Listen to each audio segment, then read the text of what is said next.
2021년 3월 23일 화요일 달코라 뉴스입니다. 콜로라도주의 한 식료품점에서 일어난 총기 난사 사건으로 경찰을 포함해 모두 10명이 숨졌습니다. 텍사스 주정부가 달라스 시설에 수용돼 있는 미립국 청소년들을 면담 조사하게 해달라고 연방정부에 요청했습니다. 그렉 에봇 주지사가 소규모 기업을 위한 코로나19 민사책임보호법을 의회에 제출한다고 밝혔습니다. 조 바이든 대통령이 3조 달러 규모의 인프라 법안을 2개로 나눠 추진할 예정입니다.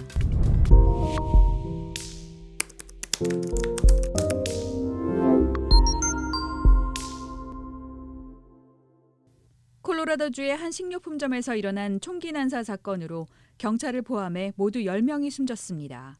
콜로라도 볼더에 위치한 킹스퍼스 식료품점에서 어제 오후 총격 사건이 발생해 모두 10명이 사망했고 경찰은 유력한 용의자 1명을 체포했습니다. 용의자는 현재 병원에서 치료를 받고 있는데 구체적인 범행 동기는 밝혀지지 않았습니다.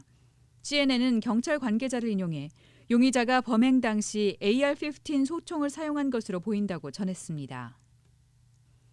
텍사스 주정부가 달라스 시설에 수용돼 있는 미립국 청소년들을 면담 조사하게 해달라고 연방정부에 요청했습니다. 지난주 달라스 소재의 K 베일리 허친슨 컨벤션 센터에 15세에서 17세의 미립국 청소년들이 입소했습니다. 최근 국경지대에서 나홀로 미립국하는 중남미 청소년들이 급증했는데 지역 수용시설이 포화 상태에 이르자 이 같은 조치가 취해졌습니다. 한편 주정부는 텍사스 공공안전국 DPS가 이들 미립국 청년들을 면담 조사할 수 있도록 연방정부가 허가해야 한다고 밝혔습니다. 그렉 에봇 주지사는 전문가가 투입돼 모든 청소년들로부터 미립국 배경을 알아볼 것이라고 말했습니다. 하지만 라티노 시민단체들은 DPS가 미립국 청소년을 조사하려면 합법적으로 미국에 체류할 수 있도록 비자를 발급한 뒤 증언과 정보 제공 그리고 경찰 협조를 요구해야 한다고 강조했습니다. 그렉 에봇 주지사가 소규모 기업을 위한 코로나19 관련 민사책임 보호 법제화 의지를 밝혔습니다. 어제 에봇 주지사는 노스 리치랜드 힐스에 방문해 코로나19 책임 보호를 주의회에 긴급 법안으로 제출한다고 밝혔습니다. 민사책임보호법에 따르면 코로나19 확산 감소를 위한 정부 지침을 준수한 기업들은 사업장 안에서 코로나19 감염자가 발생할 경우 그에 대한 책임을 지지 않아도 됩니다.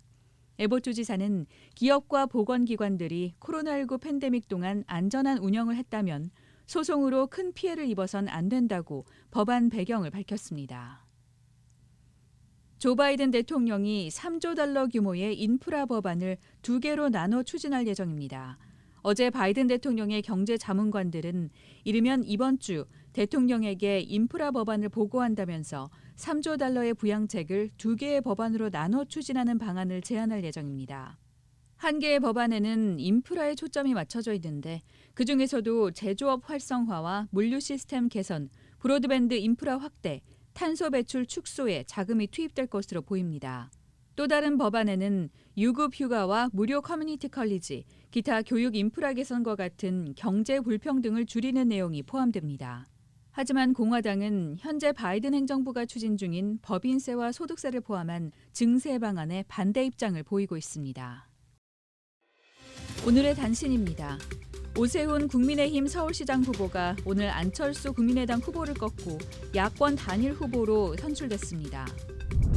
K-팝과 한국 드라마, 웹툰 등 한류 열풍의 영향으로 문화예술 저작권 수지가 최초 흑자를 기록했습니다.